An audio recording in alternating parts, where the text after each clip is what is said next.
Marshall Peak, Kabanata 121. Ang matinding labanan sa 10 cultivator. Maya-maya, may galit na boses na nanggaling sa malayo, pero dahil malayo ang distansya, hindi niya ito marinig ng malinaw. Nang marinig ang boses, lumiwanag ang mukha ni Yang Kai. Masasabi niya na ang isa sa mga tinig ay kay Meng Wuya, ang isa ay kay Long Zaitian, at marami pang ibang tao ang sabay-sabay na sumisigaw. Nag-aaway ba sila? Sa kanyang puso, naunawaan ni Kai Yang na ang kaguluhang ito ay sanhi ng paghihiganti ni Meng Wuya. Ngunit ang saklaw ng epekto ay masyadong malawak. Nakikinig sa direksyon ng tunog, ito ay dapat na lugar ng pagmimina ng blood group kung saan nagaganap ang isang matinding labanan. Ang lugar na iyon ay 12-12 milya ang layo. Kahit sa ganoong kalayuan, nanginginig ang lupa. Nararamdaman pa ni Yang Kai ang pagbabago-bago ng Yuan Qi na nagmumula sa mga eksperto. Napakalakas.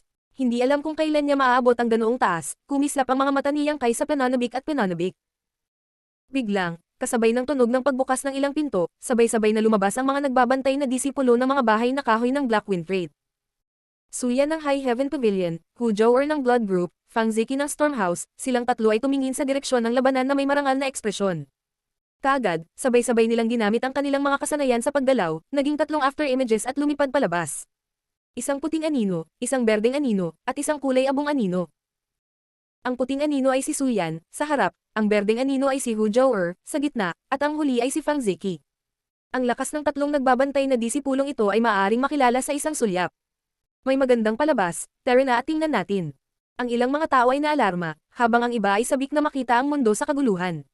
Agad silang nagsisigawan at hinabol ang tatlong nagbabantay na alagad. Natural, maraming tao ang sumunod.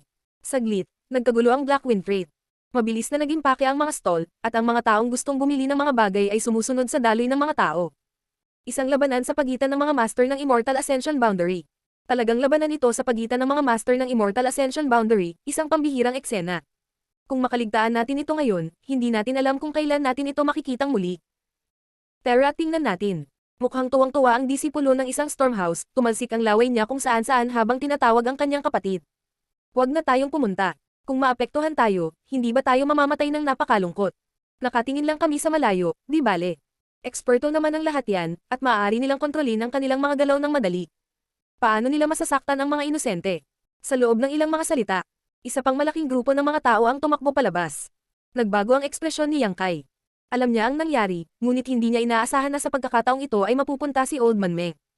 Kapag natapos na ang labanang ito, tiyak na maaalarma nito ang tatlong puwersa sa paligid. Tinatayang maaakit nito ang atensyon ng lahat. Pagkatapos mag-isip ng ilang sandali, sinundan ni Yang Kai ang karamihan at tumakbo palayo. Gusto niyang malaman kung ano ang magiging resulta ng labanang ito. Nanalo ba o natalo si Treasurer Meng? Tulad ng Blackwind Trade ay nagkakagulo. Abala na sa pakikipaglaban ang mining area ng Blood Group. Matapos buhatin ni Meng Wuya si Long Jun at lumipad dito, diretso siyang hinanap si Long Zaitian. Hindi man lang naintindihan ng huli kung ano ang nangyayari bago siya binugbog ng kalokohan ng kanyang mga killing moves. Nadama ni Long Zaitian ang labis na pagkakamali. Hindi niya nakilala si Meng Wuya, ngunit ang saloobin ng kalaban na hindi sumuko hanggang kamatayan ay labis na nagalit sa kanya. Si Long Zaitian ay isang matandang lalaki, at bilang deputy leader ng Blood Group, kailan pa siya nakaranas ng ganoong malaking kawalan. Sa sandaling ito, bumangon ang galit sa kanyang puso. Ginamit niya ang kanyang buong lakas para labanan si Meng Wuya. Wala pang 10 galaw, si Long Zaitian ay direktang pinasabog mula sa langit ni Meng Wuya. Nang kitilin na niya ang kanyang buhay, si Human at ang iba pa ay napilitang makialam. Bagamat masaya si Human na makita si Long Zaitian na pinigilan, siya ay isang senior member pa rin ng Blood Group. Nag-iisa si Meng Wuya. Sa harap ng napakaraming tao, paano tatayo at manunood ang ibang miyembro ng Blood Group? Kahit na hindi nakialam si Human, ang iba pang mga eksperto ay sumagip sa kanya. Sa makatuwid, walang pagpipilian si Human kundi ang manguna. Ang orihinal na one-on-one na tunggalian ay agad na naging labanan ng grupo. Si Meng Wuya ay isa laban sa 1,000, at hindi siya dahado kahit nakaharap ang 10 eksperto sa Immortal Ascension Boundary ng Blood Group. Siya ay talagang kahanga-hanga at hindi matiis na mayabang. Bukod dito, sa panahon ng labanan, siya ay labis na nakakahiya. Ang kanyang bibig ay kasing bisyo ng isang babaeng alakdan. Hindi lamang niya pinigilan si Long Zaitian sa mga tuntunin ng lakas, ngunit pinahiya din niya ito sa pamamagitan ng mga salita. Ang lumang mukha ni Long Zaitian ay naging lila. Gusto niyang sampin pabalik, ngunit hindi niya napigilan ang sarili na gawin iyon. Tahimik lang siyang umatake. Paminsan-minsan, sinasaktan siya ni Meng Wuya ng 1 beses o 2 beses. Hindi niya alam kung ilang subo ng dugo ang nailabas niya. Ang kanyang ekspresyon ay labis na nalungkot. Nasaan ang dignidad ng deputy leader ng Blood Group? Muli, umatras sa ere si Meng Wuya, habang nakatayo sa lupa ang mga eksperto ng Blood Group. Pansamantalang huminto ang magkabilang panig at nagkaharap. Si Long Zaitian ay nagngangalit ng kanyang mga ngipin hanggang sa halos mabali ang mga ito. Napuno ng dugo ang gilid ng bibig niya. Nanginginig sa galit ang buong katawan niya, ngunit hindi siya nang ahas na maging masyadong mapangahas. Tiniis niya ang kahihiyan at sinabi, "Maaari ko bang tanungin kung sino ka sa huli? Paano ka nasaktan ni Tonglong? Bakit gusto mo akong ipahiya ng ganito?" Hindi siya nakipagkasundo. Kung talagang naprovoke niya ang kabaligtaran, magkakaroon siya ng dahilan para mag-higanti. Ngunit hindi pa nakita ni Long Zaitian si Meng Huya. Binugbog at pinagalitan na siya ng kaharap, naguguluhan pa rin siya. Paano niya ito matatanggap? Kaya kailangan niyang magtanong ng malinaw. Ang isang mandirigma ay maaaring patayin, ngunit hindi mapahiya. Kung ito ay isang hindi pagkakaunawaan, kung gayon kahit na siya ay namatay dito ngayon, siya ay naghahanap pa rin ng hustisya. Humph. Buong pagmamalaking tumayo si Meng Huya sa hangin. Siya ay malamig na bamantong hininga at sinabi ng may pang-aalipusta. "Hindi mo ako Jin Aiseng, ni hindi mo ako Jin Aiseng." Biglang nanginag ang katawan ni Long Zaitian. Tinuro niya si Meng Huya at nanginginig ng matagal. Ibinuka niya ang kanyang bibig at sinabi, "Ikaw." Pagkasabi niya ng isang salita, si Long Zaitian ay nagluwa ng isa pang subo ng dugo. Tumunog ang kanyang lalamunan, at puno ng hinanakit ang kanyang mga mata. "Hindi kita ginulo, ni hindi kita ginulo. Bakit ka pumunta dito para bugbugin at pag-alitan ako?" Napakatanda na ng matandang ito. Nakabaon na sa lupa ang kalahati ng kanyang katawan. Sa hindi inaasahan, kailangan ko pa ring magdusa ng ganitong uri ng kawalan ng katarungan. Hindi ka ba masyadong nagtatampo? Gusto mong patayin ang matandang ito, ngunit wala kang kapangyarihan. Paulit-ulit nang inisya ni Meng Huya. Hindi niya binigyan ng anumang mukha si Long Zaitian. Huminga ng malalim si Long Zaitian at dahan-daang bumuga. Napakaingat ng kanyang mga galaw. Natatakot siya na kung gumamit siya ng labis na puwersa, mamatay siya sa lugar. "Gago ang iyong 18 henerasyon ng mga ninuno." Galit na nagmura si Meng Huya. "Marunong ka rin magtampo, walang lakas na lumaban na. Ang pagtrato na natatanggap mo ngayon ay kung ano mismo ang nangyari sa mahal kong disipulo noong gabing iyon. Ang iyong alagad." Nag-aatubili na ibinuka ni Long Zaitian ang kanyang bibig para magtanong. Ang mga mata ni Meng Huya ay puno ng layuning pumatay. Sinabi niya sa malalim na boses, "Ang iyong mahabang pamilya ay may lakas ng loob. Mayroon kang lakas ng loob, mayroon kang lakas ng loob. Ang iyong mahabang pamilya ay naglakasloob na hawakan ng alagad ng matandang ito. Pwede bang maging mas malinaw?" Dahan-daang tanong ni Long Zaitian. Bigla niyang naramdaman na talagang may sama ng loob sa kanya ang kabilang partido. Hindi niya sinasadyang gumawa ng gulo. Malinaw. Haha. Ang lamig ng mukha ni Meng Huya. Sumigaw siya. "Walang maganda. Kapag nasa Netherworld ka, tanungin mo mismo ang apo mo na si Long Wei. Tanungin mo siya kung ano ang pinagdadaanan niya nitong mga nakaraang araw. Anong nangyari kay Long Wei?" Malaki ang pagbabago sa mukha ni Long Zaitian. "Anong nangyari sa'yo?" Tumisi si Meng Huya. "Lolo, halos 1 buwan ko na pong hindi nakikita ang kapatid ko. Huling beses niyang isinama si Hallmaster Wen para may gawin. Hanggang ngayon, hindi pa rin siya bumabalik." Biglang bamuka ang bibig ni Long Jun. Namumula ang mukha ni Long Zaitian. Kasabay ng mga salita ni Long Jun at ng kabilang partido, nahulaan ni Long Zaitian na si Long Wei ay nakatagpo ng kasawian. Hindi man naiintindihan ng kabilang partido, alam din niya ang ugali ng apo. Dahil ang ekspertong ito ay naglalabas ng kanyang galit para sa kanyang alagad, kung gayon ang kanyang disipulo ay dapat na isang magandang babae. Saglit lang, naunawaan na ni Long Zaitian ang buong kwento. Puno ng sakit at galit ang puso niya. Ang sakit kasi namatay ng ganito ang apo niya. Ang galit ay dahil mayroon siyang mga mata ngunit hindi niya nakilala ang Mount Tai. Naglakas loob pa siyang hawakan ng alagad ng naturang eksperto. "Long Zaitian, nagpalaki ka ng mabuting apo." Umapaw sa langit ang galit ni Meng Huya. "Ngayon, ang matandang ito ay dumating upang kitilin ang iyong buhay. Ipapaalam ko sa iyo na may ilang mga tao na hindi mo maaaring masaktan."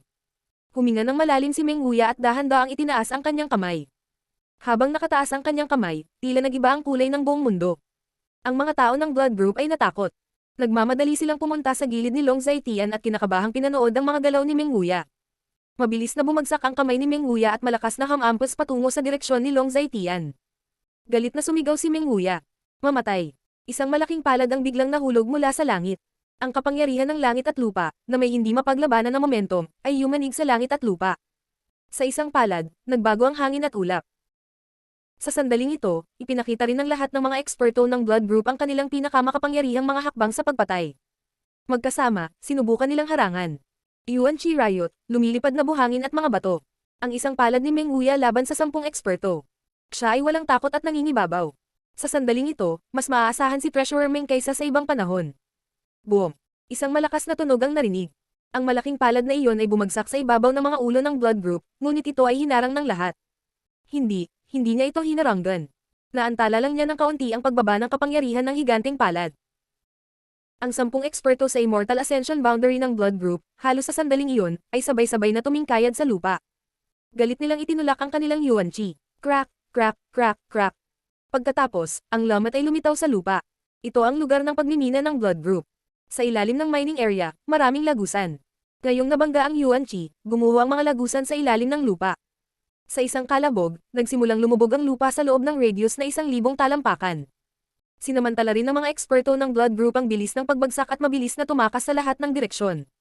Sa wakas ay bumagsak ang higanteng palad, dala ang kapangyarihang sirain ng langit at lupa, na nag-iwan ng bakas ng kamay sa lupa. Hindi namatay si Long Zaitian. Sa proteksyon ng mga eksperto ng Blood Group, nakatakas siya.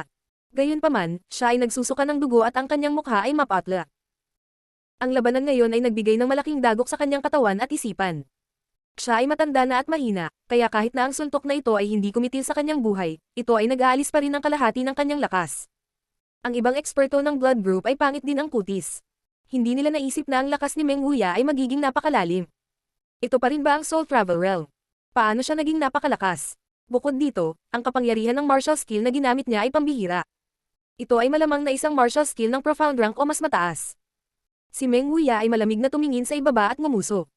Nang malapit na siyang mag-follow up ng isa pang pag-atake, isang Yuan Chi fluctuation na nagpapalpitate sa kanyang puso ay biglang bumulwak mula sa ibaba. Kahit na malakas si Meng Wuya, nang maramdaman niya ang alon na ito ni Yuan Chi, nagbago ang kanyang kutis. Puno ng gulat ang kanyang mga mata habang nakatingin sa ibaba. Sa susunod na sandali, isang nagninangas na pulang ilaw ang lumipad mula sa lupa, na marahang umuugoy. Ito pala ay 100 talampakan ang haba ng Fire Dragon. Kasunod ng malapit sa likod ng Fire Dragon, isa pang ice blue figure ang lumipad palabas. Ibinuka nito ang kanyang mga pakpak at 1,000 talampakan din ang haba, ngunit ito ay isang napakagandang Ice Phoenix. Martial Peak, Kabanata 122. Ang Heaven's Cave Inheritance. Kaluluwa ng hayop. Halos lumuwa ang mga mata ni Meng Wuya sa kanilang mga socket habang nakatitig sa dalawang naglalakihang figure sa kanyang harapan. Ang lakas ng halimaw na hayop ay pambihira. Nawasak man ang katawan nito, maaari pa ring umiral ang kaluluwa nito sa pagitan ng langit at lupa, naghihintay ng tamang panahon para mabuhay muli. Ang dragon at ang phoenix ay ang mga hari ng halimaw na hayop. Natural, mayroon silang kakayahang mapanatili ang kanilang kaluluwa. Si Meng Wuya ay may karanasan at may kaalaman. Noong una niyang makita ang dalawang malalaking figure, naisip niya na sila ang mga kaluluwang hayop ng dragon at ng phoenix. Ngunit nang tingnan niyang mabuti ay napakunot ang noo niya dahil wala siyang naramdamang bakas ng kaluluwa mula sa dalawang figure. Mga patay na bagay lang sila. Ang dalawang malalaking figure na ito ay talagang ang dragon at phoenix seal na nabuo ng purong enerhiya ng langit at lupa. Kakaiba ang lugar na ito. Agad na naging alerto si Meng Wuya. Tumingin siya sa ibaba at nakita niyang lumubog ang lupa sa ilalim ng kanyang mga paa. Sa mas malalim na bahagi ng lupa, mayroong ilang mahiwagang paghihigpit, ngunit ang mga paghihigpit na ito ay nawasak na. Lumalabas na ang resulta ng labanan sa pagitan niya at ng mga eksperto ng Blood Group ang bumasag sa hadlang ng lugar na ito, na nagpapahintulot sa Dragon Phoenix Seal na makatakas. Ito ay isang aksidente. Iniisip ni Meng Wuya ang kanyang ulo at tumingin sa mga tao ng Blood Group. Natagpuan niyang hanggang din silang nakatayo sa iisang lugar, nakatingali sa langit. Napuno ng gulat at pagkalito ang mga mata ng lahat. Hindi nila alam ang misteryo ng lugar na ito. Kumunat ang noo ni Meng Wuya. Oo, ang paghihigpit na ito ay hindi dapat nasira noon, kaya hindi nila alam kung ano ang nakatatak dito. Ngunit dapat nilang sinisira ito, at sa huling sandali, kung hindi ito ganap na nasira ng resulta ng labanan. Habang nagmumuni-muni si Meng Wuya, ang dalawang malalaking figure sa langit ay nagkasalikop na. Ang kanilang mga katawan ay umabot sa 100 talampakan ang haba. Ang isa ay nagninangas na pula, ang isa naman ay ice blue. Nang sila ay pinaghalo, ang langit at lupa ay napuno ng kumikinang na kinang. Isang walang kapantay na init at malamig na enerhiya ang sumugod, na nagparamdam sa lahat na hindi nila kayang labanan. Umalis. Galit na sumigaw si Human at inakay ang mga tao ng Blood Group upang mabilis na umatras. Umatras din si Meng Wuya. Bagamat malalim ang kanyang lakas, ngunit sa harap ng gayong epekto ng enerhiya, hindi pa rin siya makatiis. Parang may dagandong ng dragon, nakakabingi. Tila may sigaw na phoenix, malakas at malinaw. Isang dragon at isang phoenix ang umikot sa langit ng walang katapusan. Ang dragon at ang phoenix ay mapalad. Pagkaraan ng mahabang panahon, ang dragon at ang phoenix ay hindi inaasahang sumugod at muling nahulog sa lugar kung saan sila nanggaling. Bang! Isang malakas na tunog ang narinig. Naramdaman ng lahat na parang nahuhulog ang langit at nawasak ang lupa. Ang pagbabago-bago ng Yuan Chi ay maraming beses na mas marahas kaysa dati. Ang lugar ng pagmimina ng Blood Group ay biglang napalibutan ng maliwanag na liwanag. Pagkaraan ng ilang sandali, unti-unting nawala ang liwanag, at unti-unting huminahon ang pagbabago-bago ng Yuan Chi. Parang tumahimik ang mundo sa mga sandaling ito. Tumayo si Meng Huya sa hangin at tahimik na tumingin sa ibaba. Biglang nanginag ang kanyang mukha at halos lumuwa ang kanyang mga mata sa kanilang mga saksakan. Sinabi niya nang hindi sinasadya. Heaven's Cave Inheritance. Ngunit, ang lugar ng pagmimina sa ibaba ay sinira sa lupa. Isang malaking malalim na hukay na lang ang natira. Mga 10 talampakan ang layo nito sa lupa. May isang layer ng light screen na nakaharang sa view ng sitwasyon sa loob.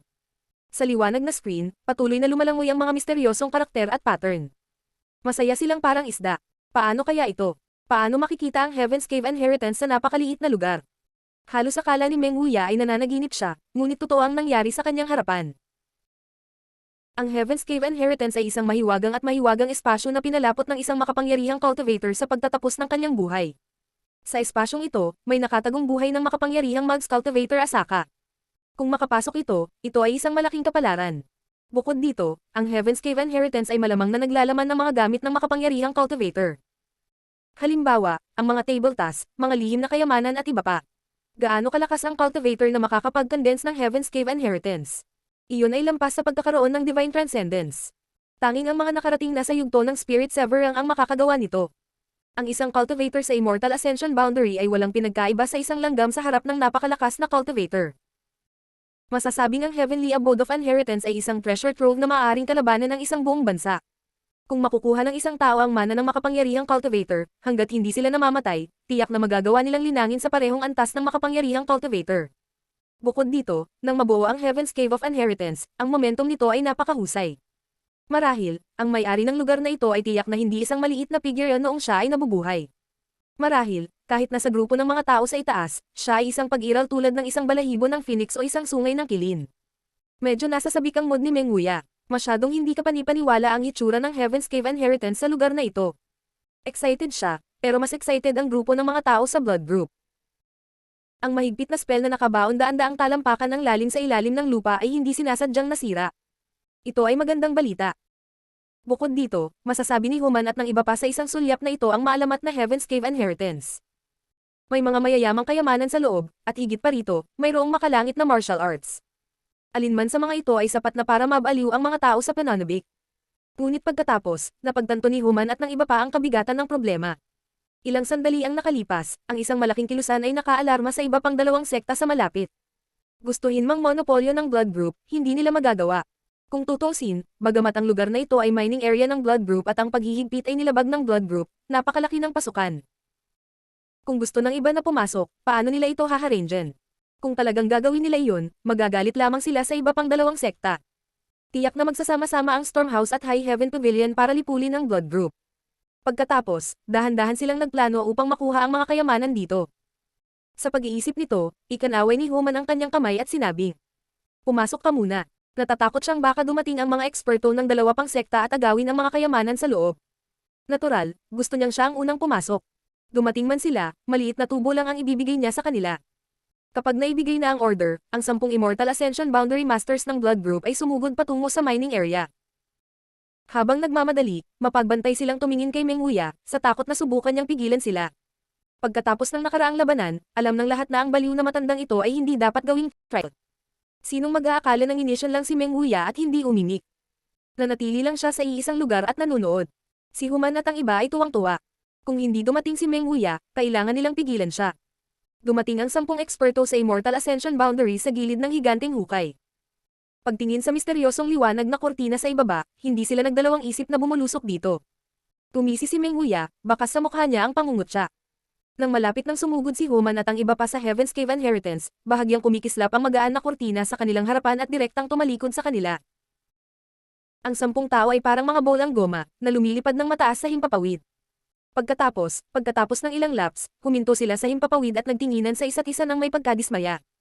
Anong nangyari? Bulong ni Human sa sarili. Hindi siya naniwala sa kasamaan at muling sumugod. Pero nang hawakan niya ang light curtain, ganoon din ang nangyari. Muli siyang nabalikwas. Noon lang napagtanto ni Human na may mali. Ibinaling niya ang kanyang ulo upang tingnan si Meng Huya. Nang makita siyang nakatayo roon ng mahinahon, napagtanto ni Human na hindi sila pinigilan ng matandang ito noon. Tiyak na nakakita siya ng ilang mga pahiwatig. Hindi napigilan ni Human na ibaba ang kanyang postura. Ikinulong niya ang kanyang mga kamay at nagtanong. "Senior, maaari ko bang tanungin kung ito ang Heaven's Cave Inheritance sa ibaba?" Tumuso si Meng Huya, inikat ang kanyang mga mata at hindi siya pinansin. Dahil sa hitsura ng Heaven's Cave Inheritance, nawalan siya ng interes sa paghahanap ng gulo kay Long Zaitian. Sa anumang kaso, ang buhay ni Long Zaitian ay nawala na sa kalahati. Bukod dito, ang kanyang sariling mga pagkalugi ay hindi maliit. Kung sila ay patuloy na lumaban, ito ay ganap na isang talo-talo na sitwasyon. Hindi mapigilan ni Human na medyo mapahiya. Habang nakakunot ang noo niya at nag-iisip ng mabuti, mula sa di kalayuan ay ang ingay ng mga kamakaway na damit. Nagbago ang mga mukha ng mga eksperto ng blood group. Napakapait nila. Napakabilis. Ilang sandali pa, lumitaw sa ibabaw ng minahan ang 5 elder ng High Heaven Pavilion na pinamumunuan ni Wei Shitong. Pagkaraan ng ilang sandali, dumating din ang mga eksperto sa Immortal Ascension boundary ng Stormhouse sa pamumuno ni Housemaster Xiao Roohan. Nang dumating ang magkabilang panig, laking gulat nila nang makita ang Heaven's Cave Inheritance. Puno ng katakawan at pagtataka ang kanilang mga mata. Galit na sinabi ni Human, ito ang minahan ng blood group. Natatakot ako na hindi mabuti na pumunta ka rito nang hindi inanyayahan. Si Xiao Roohan ay mukhang isang pinong iskolar. Nang marinig niya ito, ngumiti siya at sinabi, Chief Ho, tinatreto mo ako bilang isang tagalabas. Ang iyong blood group at ang Stormhouse ko ay magkapitbahay sa loob ng daan-daang taon. Kahit ano paman, tayo ay matandang magkapitbahay. Ngayon na napakalaking bagay. Naganap dito, natural na dapat pumunta ang Stormhouse ko at mag-imbestiga.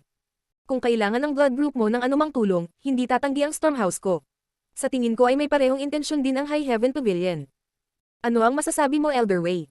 Ang kahulugan ng mga salitang ito ay gusto nilang pansamantalang bumuo ng isang alyansa sa High Heaven Pavilion upang bigyan ng pressure ang blood group. Paano hindi maintindihan ni Human? Malamig na bamantong hininga si Human. Ang pangit ng kanyang kutis. Tumanggo si Wei Shitong. Ang mga salita ni Housemaster Xiao ay makatwiran. Master Ho, ang lugar na ito ay dapat na ang maalamat na Heaven's Cave Inheritance. Bagamat mayroong hindi mabilang na mga kayamanan, mayroon ding maraming mga nakatagong panganib. Ang iyong blood group ay nag-iisa. Natatakot ako na ito ay hindi bagay na pumasok ka ng mag-isa. Bakit hindi tayong tatlo mag-usap ng mabuti at magsanib puwersa para tuklasin? Galit na sinabi ni Human. Bakit? Akin ito ng blood group ko. Nasira din ang hadlang ng mga eksperto ng blood group ko. Hindi ka man lang nagambag. Anong mga kwalifikasyon ang kailangan mong pasukin? Malamig na sinabi ni Meng Wuya. Binasag ang harang ng matandang ito.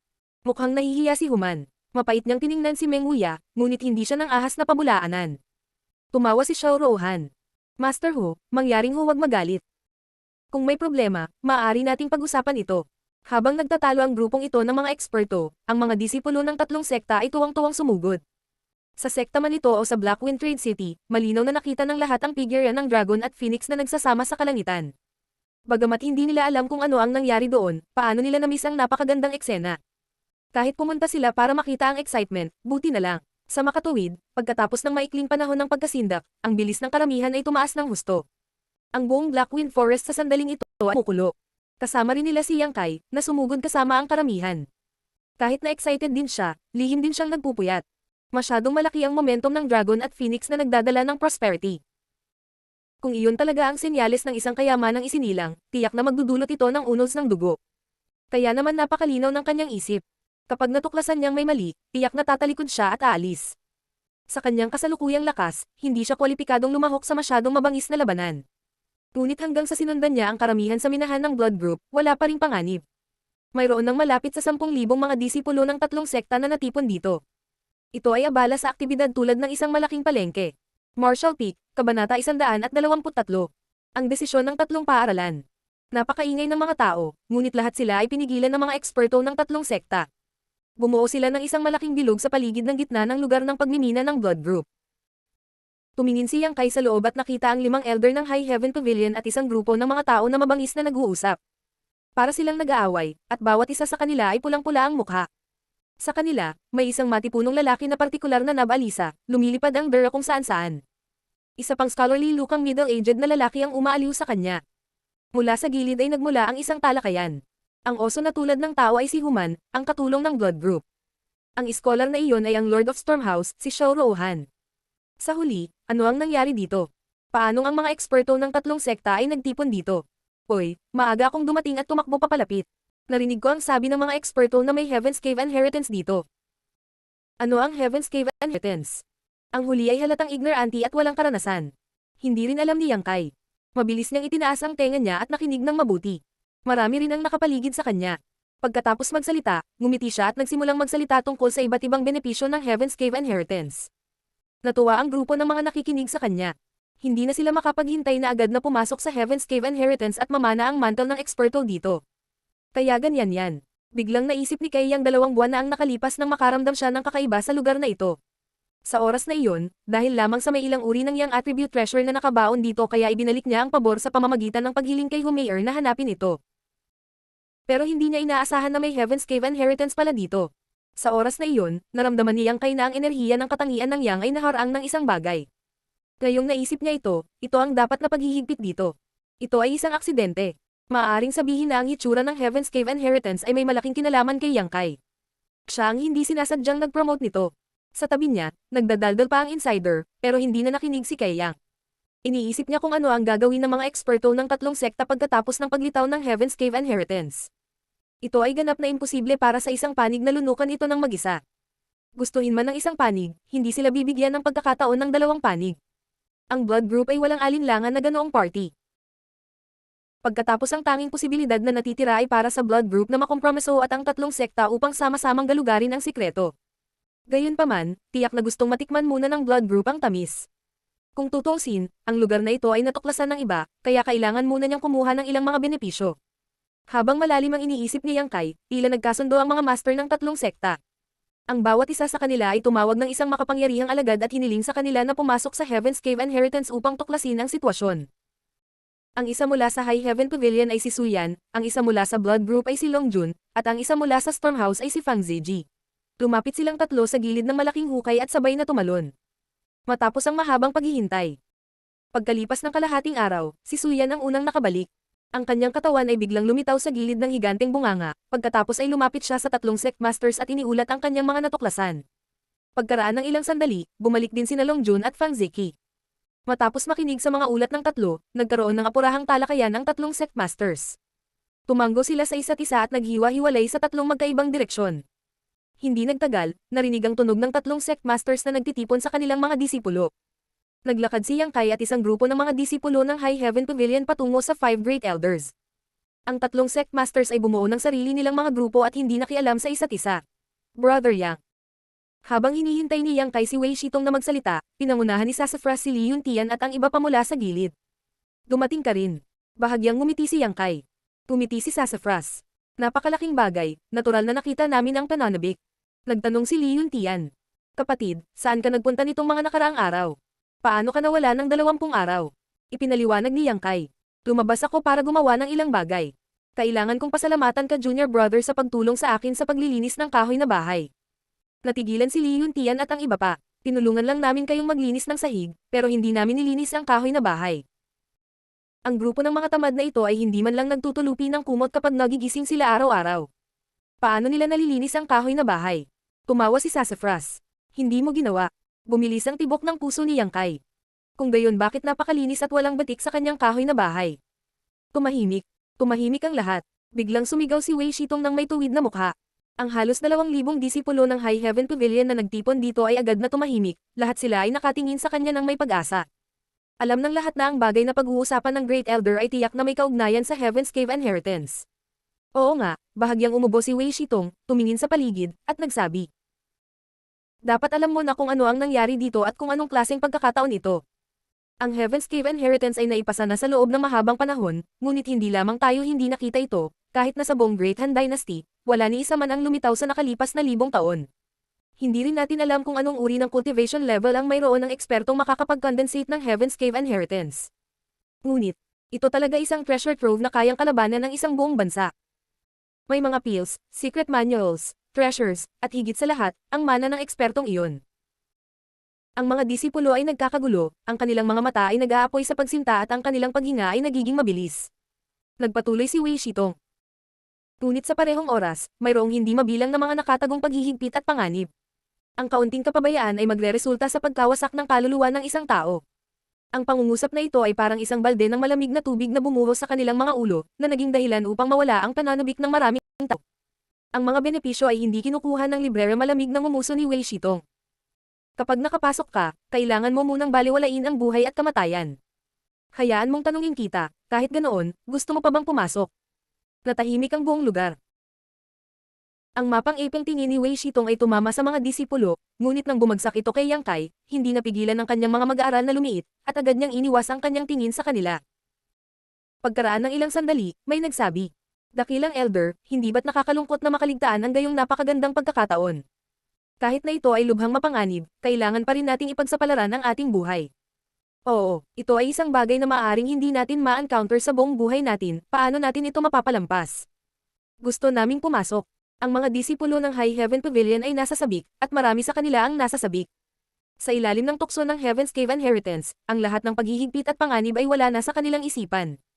Tulad ng sinasabi, ang mga tao ay namamatay para sa kayamanan, at ang mga ibon ay namamatay para sa pagkain. Mabuti. Tumanggo si Wei Shitong ng may kasiyahan. Ang aking mga disipulo sa High Heaven Pavilion ay dapat na walang takot sa harap ng panganib. Ang matandang ito ay labis na nasisiyahan na kayong lahat ay may ganitong kamalayan. Nakikinig ang lahat ng mga alagad, ang mga 30 taong gulang pataas, lumabas. Isang malaking grupo ng mga disipulo ng High Heaven Pavilion ang lumabas, at ang bilang ng mga tao ay agad na nabawasan ng halos 40%. Tiningnan sila ni Wei Shitong ng may kaunting awa at sinabi, "Kayo, hindi makapasok sa Heaven's Cave Inheritance. Ang lugar na ito ay hindi pumapasok sa mga nasa 30 taong gulang pataas, at tinatanggihan din ito ang pagpasok sa mga nasa itaas ng Immortal Ascension Boundary Cultivator." Paanong nangyari ta? Biglang nanlumo ang grupo ng mga disipulo. Huwag kang maingay, ang Heaven's Cave Inheritance na ito ay iniwan ng isang ekspertong senior, at ang mga paghihigpit ay siya rin ang nagtakda. Natural na may mga dahilan siya para gawin iyon. Ang pangalawang Elder Su Zuanwo ay napapanahong sinaway. Bagamat siya at si Great Elder ay palaging magkaaway, ang bagay na ito ay may kaugnayan sa mga interes ng High Heaven Pavilion at maging sa hinaharap nito, kaya natural na hindi niya ito sisirain ngayon. Muling sumigaw si Wei Shitong. Mga disipulo sa ibaba ng inisyal na hangganan ng elemento, lumabas. Isa pang grupo ng mga tao ang lumabas. Bagaman lahat kayo ay may mga kwalifikasyon para makapasok. Hindi kayo pinapayagang pumunta. Tumingin si Wei Shitong sa kanila at sinabi sa malalim na boses. Maraming panganib sa loob, at masyadong mababa ang lakas mo. Kung papasok kayo, katumbas na ng pagpapakamatay. Ang grupong ito ng mga tao ay may kamalayan sa sarili, kaya natural na hindi sila ng ahas na magreklamo tungkol sa ganoong kaayusan. Matapos matugunan ang dalawang kondisyon, 300 hanggang 400 na lamang ang natitira. Tumingin si Wei Shitong sa natitirang grupo ng mga tao at sinabi, "Kung mayroon man sa inyo na hindi maglakas loob na pumasok, maaari na kayong umalis. Hindi kayo pipilitin ng sekta na pumasok sa Heaven's Cave Inheritance. Lahat ay voluntaryo, at hindi mo masisisi ang iba kung mabubuhay ka man o mamatay." Walang umalis. Sa harap ng tukso ng Heaven's Cave Inheritance, sino ang hindi matutukso? Matagal na naghintay si Wei Shitong bago siya ngumiti at sinabi, "Dahil pinili ninyong lahat na pumasok, sasabihin sa inyo ng matandang ito ang lahat ng impormasyon tungkol sa lugar na ito, para maging handa ka sa pag-iisip." Una, pumasok si Suyan at ang dalawa pa upang imbestigahan ang sitwasyon sa loob. Bagamat hindi nila gaanong alam, hindi sapat ang impormasyong nakuha nila para magpanik ang mga disipulo ng tatlong sekta. Nakinig ng mabuti si Yang Kai at nalaman niya na kahit naiisa lang ang pasukan sa Heaven's Cave Inheritance, lahat ay lilito sa ibang posisyon pagkatapos makapasok. Napakasagana din ng world energy sa loob, napakaangkop para sa paglilinang. Bukod dito, mayroong ilang mga espesyal na labasan sa Heaven's Cave Inheritance. Kung naramdaman ng mga disipulo na may mali, maaari silang umalis sa Heaven's Cave Inheritance sa pamamagitan ng mga labasan na ito.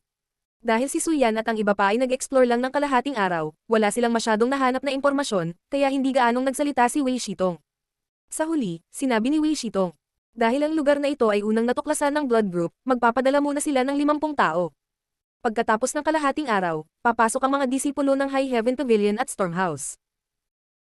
Ang gusto ko sabihin sa iyo ay nasa oras na ito, hindi lamang dapat kang mag-ingat sa mga paghihigpit at mga bitag sa loob, kailangan mo ring maging maingat laban sa mga alagad ng iba pang dalawang sekta. Ito. Nang marinig ito, hindi maiwasang manginig ang puso ng lahat. Sa isip-isip nila, hindi nila maiwasang isipin ang eksena ng pagpatay at pagnanakaw. Mga disipulo ng High Heaven Pavilion, kung magkikita kayo sa loob, dapat kayong magtulungan at suportahan ng isa't isa para malampasan ang mga paghihirap ng magkasama. Naiintindihan mo ba? Oo, sumagot ang mga alagad. Maghiwa-hiwalay muna kayo at humanap ng mapagpahingahan. Hintayin munang kumilos ang grupo ng dugo. Pagdating ng panahon, titipunin ko kayo ulit. Pagkatapos magsalita ni Wei Shitong, marahan niyang iwinagayway ang kanyang kamay. Ang 300 hanggang 400 na mga alagad ay mabilis na naghiwa-hiwalay at nakahanap ng angkop na lugar upang magnilay-nilay at makabangon. Lumapit si Li Yuntian na may malungkot na mukha. Tumingin siya kina Sassafras at Yang Kai na puno ng inggit ang mukha. "Iyang Master Su, Brother Yang, hindi ako makakapasok. Ang kanyang lakas ay nasa tempered body 9th level lamang, hindi kahit sa initial element realm." Natawa si Sassafras. Sino ba ang nagsabi sa iyo na huwag magtanim ng masigasig? Serves you right. Tingnan mo si Brother Yang. Araw-araw, masipag at masipag siyang nagsasanay. Ngayon, nasa initial element realm na siya. Anong level na siya? Ang huling pangungusap ay nakadirekta kay Yang Kai. Ikapitong antas. Pinisil ni Yang Kai ang kanyang ilong. Natigilan sina Sassafras at Li Yuntian. Nakatingin ang mga ito sa kanya na para bang nakatingin sila sa isang halimaw. Makalipas ang mahabang panahon, nakabawi sila. Baka sa kanilang mga mukha na sila ay dumanas ng matinding suntok. Mabuti pang magmadali ako at magbungkal. Nalungkot si Sassafras. Brother Yang, bilisan mo na at gumaling ka. Hindi kita iistorbahin. Si Li Yuntian ay mataktikang umalis. Tumanggo si Yang Kai. Pagkatapos ay nakahanap siya ng isang tahimik na lugar sa malapit at naupo ng naka-cross-legged. Ipinikit niya ang kanyang mga mata at hinintay na dumating ang sandali. Marshall Peak, Kabanata 124. Pagpasok, si Yang Kai ay lihim na nagagalak sa kanyang puso. Sa kabutihang palad, gumastos siya ng maraming pera para makabili ng maraming Yang Inflammation Stones. Kung hindi, wala siyang tiwala na makapasok sa Heaven's Cave Inheritance. Ngayon, ang dantian ay may halos 50 patak ng Yang Liquid, na dapat ay sapat na. Ngunit hindi niya alam kung anong uri ng mga panganib ang makakaharap niya sa Heaven's Cave Inheritance. Habang nagmumuni-muni, naramdaman ni Yang Kai na parang may nakatingin sa kanya. Mabilis niyang binuksan ang kanyang mga mata at nakita si Suyan na ilang dosenang talampakan ang layo. Hindi niya alam kung ano ang sinasabi nito kay Sassafras, ngunit bahagyang tumanggo ang huli na may marangal na ekspresyon. Kumikislap ang kanyang mga mata, ngunit walang pakialam si Yang Kai. Biglang may gumalaw mula sa gilid ng blood group. Ito ay ang 50 mga tao na napili upang makapasok sa Cave Inheritance ng maaga. Ito ang resulta ng talakayan ng 3 sekta. Gusto ng High Heaven Pavilion at Stormhouse na makakuha ng bahagi ng Heaven's Cave Inheritance. Hindi sila mapigilan ni Human at ng iba pa, ngunit hindi nila maaaring hayaang samantalahin sila ng 2 sektang ito. Sa makatuwid, ang resulta ng talakayan ay ang bawat isa sa 2 sekta ay magbabayad sa blood group ng 1,000,000 pilak. Bilang karagdagan, ang blood group ay magpapadala ng 50 tao upang makapasok muna sa Cave Inheritance. Pagkatapos ng kalahating araw, maaaring pumasok ang mga disipulo ng High Heaven Pavilion at Stormhouse. Parehong sumang-ayon ang High Heaven Pavilion at Stormhouse sa kondisyong ito. Tumingin si Yang Kai sa paligid at nalaman na ang 50 taong ito ay dapat na mga elite ng blood group. Sa pagkakataong ito, papasok muna sila sa Cave Inheritance. Kung may magandang bagay sa loob, walang alinlangan na sila ang unang makakatuklas nito. Sina Homer at Hu Zhou, na kilala niya, ay kabilang din sa kanila. Napapaligiran sila ng mga disipulo ng blood group na parang mga bituin na nakapalibot sa taban. Ang dalawang magkapatid na ito ay parang kambal. Bawat isa sa kanila ay isang first class na kagandahan. Pareho silang lumitaw na magkasama, magkatabi. Ang kanilang kabagsikan ay walang kapantay. Nakuha nila ang atensyon ng maraming lalaking disipulo. Iniisip ng lahat na kung maaari silang magkaroon ng isa sa kanila, hindi sila mabubuhay ng walang kabuluhan. Dumating sa harap ng malaking hukay ang 50 katao ng blood group. Sa ilalim ng proteksyon ng mga eksperto ng blood group, isa-isa silang tumalon at naglaho. Habang ang grupo ng blood group ay patuloy na pumasok sa Inheritance Cave, mula sa direksyon ng High Heaven Pavilion, isang magandang figure ang biglang lumipad. Nagmamadaling lumipad ang taong ito at direktang nakarating sa tuktok ng minahan. Si Human at ang iba ay galit na sumigaw. Sino ka? Akala nila ay may gustong mangisda sa magulong tubig at pumasok sa Inheritance Cave kasama ang blood group. Anong sinisigaw mo? Galit na pinandilatan ni Meng Huya ang mga eksperto ng blood group. Pagkatapos ay ikinaway niya ang kanyang kamay at sinabi, Disciple, halika rito. Noon lang nalaman ni Human at ng iba pa na ang taong ito ay talagang disipulo ng baliw na matandang lalaki. Pagtingin, bamantong hininga si Human. Oo naman, ito ay tulad ng nahulaan niya. Ito ay isang babae. Bagamat ang kanyang mukha ay natatakpan ng isang belo, ang kanyang malinaw at inosenteng mga mata at ang kanyang maganda at kaakit-akit na anyo ay malinaw na hindi isang bagay na maaaring taglayin ng isang ordinaryong babae. Ang mas ikinagulat ni Human ay ang batang babaeng ito ay talagang may lakas ng Yuan Chirel. Elder Long, ito ay isang magandang bagay na pinukaw ni Long Wei. Tiningnan ni Human si Long Zaitian na may malalim na kahulugan, labis na hindi nasisiyahan. Ang mga mata ni Long Zaitian ay puno ng hanggang buto na puot habang nakatitig sa pares ng guro at disipulo sa kalangitan, ngunit pakiramdam niya ay wala siyang kapangyarihan. Naranasan na niya ang malalim na lakas ni Meng Huya at alam niyang wala siyang pag-asang maghayganti sa buhay na ito. Naalala ang kahihiyang dinanas niya kalahating araw na ang nakalipas, bigla siyang nalungkot at nagluwa ng isang subo ng dugo. Ang taong dumating ay natural na si Zia Ningchang. Siya ay nag-iisa sa High Heaven Pavilion. Matapos matanggap ang mensahe ni Meng Huya, nagmamadali siyang lumapit. Bago niya maisip ang sitwasyon, nakita niya ang libu-libong tao na nakatingin sa kanya. Saglit siyang natakot at mabilis na lumapit sa kanyang amo. May pagkakataon sa ibaba, pumunta ka. Bahagyang sabi ni Meng Huya habang nakaturo sa Heaven's Cave Inheritance. Oh, masunarang tumanggo si Zia Ningchang. Sinulyapan niya ang hologram sa ibaba at saka lumingon sa paligid na para bang may hinahanap. Ngunit sa sandaling ito, madilim na ang langit at napakaraming mga disipulo ng tatlong sekta ang nagtipon sa paligid. Hindi niya mahanap ang taong hinahanap niya. Hanggang sa muli siyang hinimok ni Meng Wuya, kinagat ni Zia Ningjiang ang kanyang labi at sumugod sa Heaven's Cave Inheritance. Talagang pumasok siya sa harap ng marami sa mga disipulo ng Blood Group. Mula umpisa hanggang dulo, tahimik lang na nanonood ang mga taga-Blood Group. Walang nang ahas na pigilan siya. Si Wei Shitong at ang iba pa ay natigilan. Hindi nila alam na ang tindero ng Contribution Hall ay maaaring maging dominante. Nakaharap sa buong Blood Group mag-isa, kalmado pa rin siya at composed. Wala siyang pakialam sa kasunduan ng tatlong sekta. Sa ilang salita lang, pinayagan niya ang kanyang disipulo na makapasok sa Heaven's Cave Inheritance. Umikit si Human at ang iba pa. Ano ang nangyayari? Hindi rin maintindihan ni Xiao Ruohan. Sumimangot siya at sinabi sa malinaw na boses. Clan Leader Hu, anong nangyayari? Hindi ba ito naaayon sa kasunduan? Bakit makakasama ang mga tao sa High Heaven Pavilion kasama ang iyong mga disipulo? Hindi na makapaghintay si Human na humanap ng karayom at tahiin ang bibig ni Xiao Ruohan. Napakabastos at hindi makatwiran ni Meng Wuya kaya nawalan siya ng mukha. Gusto lang niyang magpanggap na hindi niya ito nakita. Ang mas kaunting problema, mas mabuti. Sa anumang kaso, isa pa lang na tagalabas ang pumapasok. Hindi naman gaanong mahalaga. Ito ay maaaring ituring bilang pagbibigay kay Meng Wuya ng mukha at paglutas sa hindi pagkakaunawaan sa pagitan niya at ng Blood Group. Ngunit hindi niya akalain na ilalabas ni Xiao Ruohan ang palayok na hindi kumukulo. Tumisi si Meng Wuya ngunit walang sinabi. Walang magawa, bahagyang umubo si Human at walang pagpipilian kundi magpaliwanag. Ganito. Dahil sa kakayahan nitong senior na ito kaya nasira ang mga paghihigpit dito. Kaya't may mga kwalifikasyon din ang kanyang alagad na makapasok muna. Tumisi si Xiao Ruohan. Bakit hindi binanggit ni Clan Leader Hu ang bagay na ito noong pinag-uusapan ito ng tatlong sekta? Hindi nakaimik si Human. Paano niya ito nababanggit? Hindi niya alam na gagawin ito ng baliw na matandang ito. Siya ay inosente. Clan Leader Hu, binubuli mo ba ang Stormhouse ko? Kung makakapasok muna ang mga disipulo ng High Heaven Pavilion, bakit hindi pwede ang mga disciples ko sa Stormhouse? Pilit ni Xiao Ruohan. Malazwa ang lola mo, galit na nagmura si Human. Iniangat niya ang ulo niya at tumingin sa paligid. Nakita niya ang huling disipulo ng Blood Group na papasok na sana sa hologram. Mabilis na sumigaw si Human. Ikaw, huwag kang pumasok. Mag-iwan ng pwesto para sa alagad ng senior na ito. Sa kasamaang palad, ang huling taong pumasok ay ang apo ni Long Zaitian, si Long Jun. Si Long Jun ay orihinal na puno ng pananabik at pag-asa na makapasok sa Heaven's Cave Inheritance.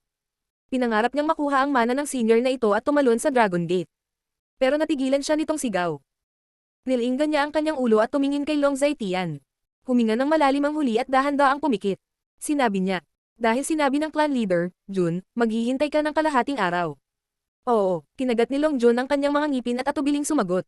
Clan leader Xiao, wala kang masabi. Galit na sinabi ni Human. Ang disipulo ng senior na ito ay sumasakop sa isa sa mga lugar ng aking blood group. Kumunat ang noo ni Xiao Ruohan. Hindi niya maintindihan ang nangyayari. Ayaw niyang mabuhol kay Human, kaya ngumuso na lang siya at iniwas ang mukha. Nakita ni Wei Shitong ang lahat at emosyonal na sinabi. Mukhang takot na takot si Human kay Treasurer Meng. Humalaklak si Su Zuanwo. Minamaliit namin ang kakayahan ng treasurer na ito. Tumangala si Human kay Meng Wuya at nakangiting sinabi. Senior, kontento ka na ba? Kakaibang tumawa si Meng Wuya. Nasiyahan man o hindi, hintayin mo munang lumabas ang mahal kong disipulo. Sasabihin muna ng matandang ito ang mga pangit na salita. Kung may makasalubong siyang masama sa loob, huwag mong sisihin ang matandang ito na naging pag-alit. Nagbago ang mukha ni Human. Tumawa lang siya at tumanggo. Hindi naman masyado. Gago, kailangan kong sabihin sa mga disipulo ko na kapag nakilala nila ang batang babae na iyon, kailangan nilang alagaan siyang mabuti at huwag hayaang makatagpo siya ng anumang panganib. Walang pagkaantala, nagmamadaling ipinasa ni Human ang utos. Marami sa mga alagad ng blood group ang sumunod. Ang lakas ni Meng Wuya ay nagulat sa lahat ng mga disipulo ng High Heaven Pavilion. Hindi nila akalain na ang treasurer ng Contribution Hall, na kadalasang baliw, ay talagang isang malupit na tao. Maging ang pinuno ng blood group, si Human, ay kasing masunurin ng isang kuneho sa kanyang harapan. Kahit na ang dakilang elder, si Wei Shitong, ay walang ganitong uri ng kakayahan. Masigla-saglit ang kapaligiran ng eksena bago ito bumalik normal. Ang mga disipulo ng tatlong paksayon ay sinasamantala ang oras upang makabangon at maghintay para sa ikalawang kalahati ng gabi upang makapasok sa Cave Inheritance. Hindi ko alam kung gaano karaming mga disipulo ang mamamatay sa loob ng oras na ito, at ilan ang babalik na may mga benepisyo. Ang pangalawang elder, si Su Zuanwo, ay biglang bumuntong hininga. Ngunit ang mga maaaring lumabas na may mga benepisyo ay tiyak na magiging mga haligi ng tatlong paksayon sa hinaharap. Ang mga mata ni Wei Shitong ay kumislap sa pananabik. Umaasa ako. Tahimik ang gabi. Nakasabit ang hangin at hamog na nagyelo sa mga tuktok ng puno. Unti-unting lumipas ang oras. Biglang gumalaw ang mga pinuno ng tatlong paksayon. Kasabay ng kanilang mga sigaw ay nagising ang mga alagad na naghahanda sa pagpasok sa Cave Inheritance. Dumating ang oras. Ang grupo ng mga elite ng Blood Group ay pumasok na ng kalahating araw. Ngayon, karamihan sa kanila ay papasok na. Sa gilid ng High Heaven Pavilion, nanguna sina Exi Hongchen at Suyan. Sa likod nila, ang mga disipulong naghahanda sa pagpasok sa Cave Inheritance ay pumila at naglakad patungo sa Light Curtain. Sabay na naglakad sina Yang Kai at Sassafras. Makikitang sobrang kabado si Sassafras na patuloy na hinihimas ang mga kamay. Kinabahan din si Yang Kai, ngunit mas nasasabik siya at inaabangan ito. Buti sana magkita tayo sa loob. Bulong ni Sassafras. Sana nga, pero sinabi rin ng dakilang elder na pagpasok sa Light Curtain, parang hindi pare-pareho ang pwesto ng lahat. Napakaliit ng posibilidad na magkita tayo. Brother, anong klaseng mana sa tingin mo ang nasa loob? Paano ko malalaman? Ano ang mga panganib sa loob? Hindi ko alam. Kinakabahan ako. Sa orihinal, hindi masyadong kinakabahan si Yang Kai, ngunit pagkatapos marinig ang mga bulong ni Sassafras, naging tense ang kanyang kalooban. Sa harap nila, ang mga pinuno ng tatlong paksayon ay may kanya-kanyang posisyon at inaayos ang kanilang mga disipulo na makapasok sa Heaven's Cave Inheritance. Ang liwanag na kortina ay napakalaki, kaya't ang bilis ng pagpasok ng mga disipulo ay hindi mabagal. Pagkaraan ng ilang sandali, turn na ni Yang Kai at Sassafras. Nagkatinginan ang dalawa at tumalon pababa. Pinaikit ni Yang Kai ang kanyang mata. Gusto niyang makita kung anong klaseng pagbabago ang mangyayari sa kanyang katawan, ngunit nang mahulog ang kanyang katawan sa liwanag na kortina, nanlabo ang kanyang paningin. Kaagad, natagpuan niya ang kanyang sarili sa hangin, mga 5 talampakan mula sa lupa. Huminga ng malalim, patuloy na lumapag si Yang Kai. Nakatayo siya, lumingon siya at tumingin sa paligid. Ito ay isang kakaibang espasyo. Walang araw, walang buwan, walang starfield, walang puting ulap, at walang asul na langit. Parang wala sa ulo niya. Ang katahimikan ay nagpanik sa kanya. Pero may liwanag dito, kaya kitang-kita niya kung ano ang nasa loob. Marshall Peak, Kabanata 125. Ang simula ng pakikipagsapalaran. Ang lugar kung saan dumaong si Kai Yang ay tila isang mabatong punso, na napapaligiran ng makapal at manipis na mga halijing bato na nakatayo sa pagitan ng langit at lupa. Ang mga halijing bato ay iba-iba ang taas, ang iba ay 10-10 talampakan ang taas, ang iba ay kasing taas lamang ng tao, at ang lupa ay puno ng graba at buhangin. Bahagyang nakiramdam sa paligid, lumiwanag ang ekspresyon ni Yang Kai. Nalaman niya na ang world energy dito ay napakayaman, ganap na hindi maihahambing sa labas ng mundo. Kung makapag-meditate siya dito, siguradong 3 o 4 na beses na mas mataas ang kahusayan niya kaysa sa labas. Gayunpaman, ito ay ang Heaven's Cave Inheritance lamang, walang sino man ang pipili na sumuko sa hindi kilalang mga kayamanan at pipiliing magtanim dito. Wala si Sassafras sa kanya. Walang ibang tao sa paligid, siguro ay nagkalat na ang lahat nang pumasok sila. Habang nagko-concentrate siya sa pag-iimbestiga, biglang lumitaw ang isang figure ay 12 metro ang layo. Ang taong ito ay katulad lamang ni Yang Kai noong una siyang pumasok, na lumilitaw mula sa manipis na hangin ilang metro sa ibabaw ng lupa at pagkatapos ay lumapag. Matapos tumayo, lumingon siya sa paligid at nakita niya si Yang Kai sa hindi kalayuan. Nang magtama ang kanilang mga mata, nagulat si Yang Kai. Ikaw pala. Nako, nagkataon lang, medyo masaya rin ang tao at mabilis na naglakad papunta kay Yang Kai. Ang taong ito ay isang babae. Siya ang senior sister na nagbenta kay Yang Kai ng binhi sa Blackwind Trade. Lahat sila ay galing sa iisang sekta, kaya tadhana na ang nagkita dito. Ikaw lang mag-isa, tanong ng babae. Kakapasok ko lang din. Tumanggo si Yang Kai. Sabay-sabay na pumasok ang daming tao, hindi ko alam kung saan sila nagkalat. Maghintay pa ba tayo dito ng kaunti at tingnan kung may natira na ba dito? Tapos sabay tayong kumilos. Iminungkahi niya. Ayos lang, hindi tumutol si Yang Kai. Ang lugar na ito ay puno ng mga panganib, kaya ang isa pang tao ay nangangahulugan ng isa pang lakas. Kahit na ito ay magbibigay ng mga benepisyo, sa kakaibang lugar na ito, natural na mas mahalaga na protektahan muna ang kanilang buhay. Maghihintay sila at mag-iimbestiga sa sitwasyon. Kung ito ay nararapat, hindi pa huli ang lahat para kumilos ng mag-isa. Nang matapos ang pag-uusap ng dalawa ay tumayo na sila at naghintay. Hindi nagtagal, 3 pang tao ang dumaong sa malapit. Gayunpaman, isa lamang sa 3 ito ang isang disipulo ng High Heaven Pavilion. Para sa natitirang dalawa, ang isa ay mula sa Blood Group at ang isa ay mula sa Stormhouse. Nagsama-sama silang 5. Sa espesyal na lugar na ito, walang masyadong pagkakaiba sa pagitan ng mga sekta at angkan, at maaari silang ituring na magkakasuwato sa isa't isa. Pagkaraan ng ilang sandali ay walang sumulpot na iba. Sabi ng babae, paano kaya kung ganito? Tuklasin natin at tingnan kung makakahanap pa tayo ng iba na nag-iisa. Ano sa tingin mo? Ang kanyang tono at kilos ay puno ng kumpiyansa, na nagpapatingkad sa kanya na medyo maningning at maganda. Tumanggo ang lahat. Sabi ng babae. Ngunit bago iyon, kailangan nating maging pamilyar sa isa't isa. At least, kailangan nating malaman kung gaano kalakas ang bawat isa sa atin. Doon lang mas madali para sa lahat na gumalaw. Yun ang magpapakilala ako. Ang pangalan ko ay Lan Chuday, disipulo ng High Heaven Pavilion, Chi Transformation Stage 7th Level. Kumusta naman kayo? Pagkatapos noon ay tumingin siya sa apat na tao gamit ang kanyang magagandang mata. Mabilis na sinabi ng disipulo ng High Heaven Pavilion. Senior sister, narinig ko na ang iyong pangalan noon. Nang makita-kita ngayon, hindi ko inaasahan na magiging ganoon kagandang tao si senior sister. Masyadong halata ang pambabala na ito. Si Yang Kai at ang dalawa pang dalawa ay hindi maiwasang tumingin sa kanya nang may panghahamak sa kanilang mga puso. Ang brat na ito ay halatang may magandang impresyon kay Lan Chuday. Kaya naman hindi na siya makapaghintay na hamarang. Hindi katakataka na si Lan Chuday ay napakaganda, at ang kanyang anyo ay kaakit-akit. Lalo na ang pares ng jade na tumalsik sa harap ng kanyang dibdib, para bang hindi sila kabilang sa mundong ito. Kung sino man ang makakakuha sa kanya, ang paglalaro lamang ng mga jade pick na iyon ay sapat na para masiyahan sila sa kanilang sarili tuwing gabi. Tumiti si Lan Chuday at walang pakialam. Tumingin siya sa kanya at sinabi, "Ikaw ay." Ibinuga ng lalaki ang kanyang dibdib at sinipsip ang kanyang tiyan, nagkukunwaring mature at maaasahan. Sinabi niya sa malakas na boses, "Junior brother ni Yeyong, disipulo ng Great Elder. Chi Transformation Stage 4th Level." Pagkatapos nito, ngumiti siya at sinabi, "Senior sister, makatitiyak ka. Kung may panganib sa daan, si junior brother ay dadaan sa tubig at tatapakan ng apoy upang matulungan si senior sister na mawala ang lahat ng kahirapan." Sobrang considerate ni junior brother. Matamis na ngumiti si Lan Chuday, nakakabighani ang kanyang kagandahan. Agad niyang ibinaling ang tingin sa kausap. Ang lalaking ito ay parang bakal na tore. Mayroon siyang baywang ng oso at likod ng tigre. Mas matangkad siya sa ulo Yang Kai. Siya ay may isang magaspang na hitsura at tila simple at tapat. Nang makitang nakatingin sa kanya si Lan Chuday, sinabi niya, "Ang pangalan ko ay Zuoan, disipulo ng Blood Group, Chi Transformation Stage 5th Level." Pagkatapos noon ay tinakpan niya ang kanyang bibig. Halatang hindi siya mahilig magsalita ng sobra. Bahagyang tumanggo si Lan Chuday at ibinaling ang tingin sa ibang babae. Ang babaeng ito ay napakapayat at hindi masyadong matangkad. Siya ay tumingin napakamaislan at maganda.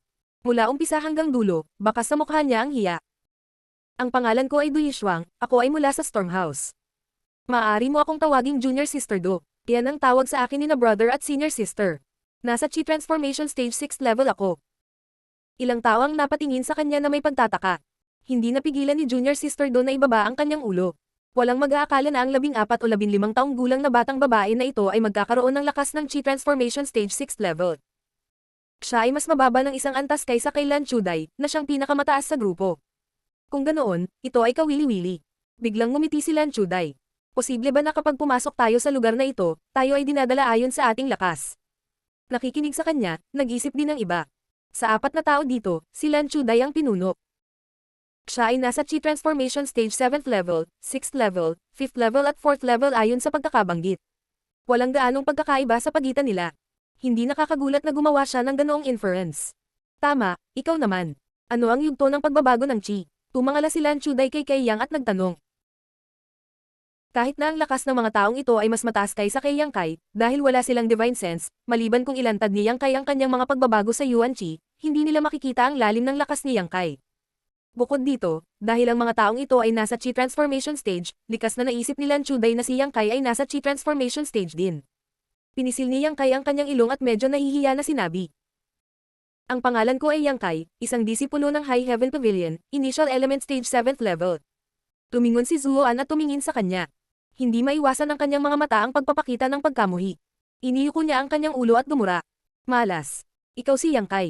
Napatingin sa kanya si Lan Chuday na nagtataka. Maging si Yeyong ay labis na nagulat. Tiningnan niya si Yang Kai mula ulo hanggang paa na para bang gusto niya itong maingat na suriin ng maraming beses.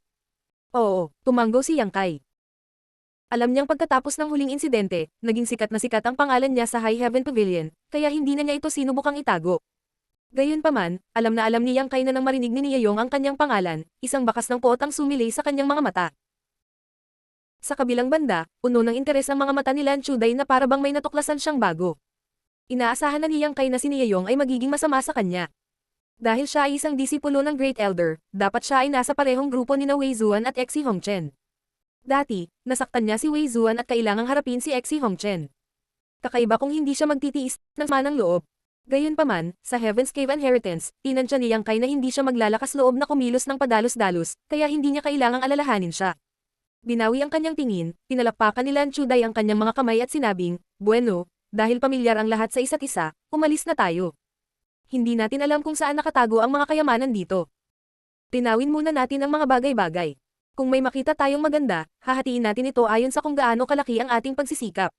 Kung hindi natin ito mahahati, ipagpapalit natin ito ng pilak o iba pang gamit. Paano na? Mabilis na tumango si Nieyong. Senior Sister Lan, maaari mong gawin ang desisyon. Hindi tumuto si Yang Kai at Zuoan. Para naman kay Du Yishuang, hindi siya tumanggi. Si Lan Chuday ay isang babae sa sarili niyang pag-iisip. Sa ilang salita, naitatag na niya ang kanyang posisyon bilang pinuno ng maliit na grupong ito ng 5. Nang makipagdeal sa kanya si Yang Kai, alam niya lang na siya ay isang taong ayaw magpatalo. Pero ngayon, mukhang ambisyosong tao din ang babaeng ito. Hindi siya papayag na magpasakop sa iba. Tapos tayo na, pangungunahan ko ang daan. Bawat 2 oras, magpapalit tayo ng ibang tao para manguna. Si Lan Chuday ang nanguna at nanguna. Nagmamadaling sumunod ang iba. Si Nieyong ay tumabi kay Lan Chuday. Habang naglalakad, ginawa niya ang lahat para makakuri ng favor sa kanya. Lahat ng klase ng papuri ay lumabas sa kanyang bibig at ibinato kay Lan Chuday na parang malaya. Palaging may ngiti sa mukha si Lan Chuday. Paminsan-minsan, sumasagot siya ng ilang salita. Siya ay tila napakaamo, na lalong nagpasigla kay Nieyong. Sumunod si Zuoan sa likod nila. Sa pakikinig sa mga corny na salita, hindi niya maiwasang imulat ang mga mata. Nasa huling posisyon si Yang Kai. Pagkaraan ng ilang hakbang, bumagal si Du Yishuang at hinayla siya sa gilid niya. Bumulong siya kay Yang Kai. Huwag mo itong pansinin. Kung magsasanay ka ng mabuti, tiyak na mararating mo ang Chi Transforming Stage. Tumingon si Yang Kai at tumingin sa kanya. Wala akong pakialam. Oh, namula ang mukha ni Du Yishuang. Naisip niya na tahimik si Yang Kai dahil sa panghahamak ni Zuoan. Gusto niya itong aliwin, ngunit naisip niya na ito ay paibig na hindi nasusuklian. Haha, mas bata ka sa akin. Paano ka naging malakas? May magandang impresyon si Yang Kai kay Du Yishuang. Kahit na siya ay isang alagad ng Stormhouse, siya ay maamo at mabait. Hindi niya ito kilala, ngunit talagang dumating ito para aliwin siya. 19 na taong gulang ako. Paano ako magiging mas bata sa iyo? Mahinang paliwanag ni Du Yishuang. Talagang hindi napansin ni Yang Kai, dahilan para makaramdam siya ng sobrang kahihiyan. Sa maliit na grupong ito ng 5, 2 ang nasa unahan at 2 ang mahinang tumatawa habang ang 2 naman ay nasa likuran. Nasa gitna si Zuoan. Habang naglalakad sila, biglang naramdaman ni Yang Kai ang isang reaksyon mula sa origin of Yang sa kanyang dibdib. Hindi niya maiwasang tumingin sa harapan niya. Pakiramdam niya ay may ilang bagay na katangian ni Yang na mahigit 100 talampakan ang layo. Papunta silang 5 sa direksyon na iyon. Hindi na niya kailangang paalalahanan sila. Maya-maya, biglang napabulalas ng gulat si Lan Chuday na nangunguna sa daan. Mabilis ding tumingin si Nieyong sa harapan nila. Yang Inflammation Stone. Yin Stone. May malaking tumpok ng mga bato sa harapan nila. Ang mga ito ay hindi ordinaryong mga bato, ngunit Yang Inflammation Stone at Yin Stone. Ang mga batong ito ay katulad ng mga batong ibinebenta ng Blood Group sa Blackwing Freight. Maging ang laki ay magkatulad. Ang bawat bato ay nagkakahalaga ng 500 taels. Mayroong higit sa 1,000 mga bato sa tumpok na ito. Sa kabuuan, ang mga ito ay nagkakahalaga ng 500,000 taels. Hindi gaanong mayaman ang 5 sa kani-kanilang sekta. Sino ang nakakita ng 500,000 taels ng kayamanan?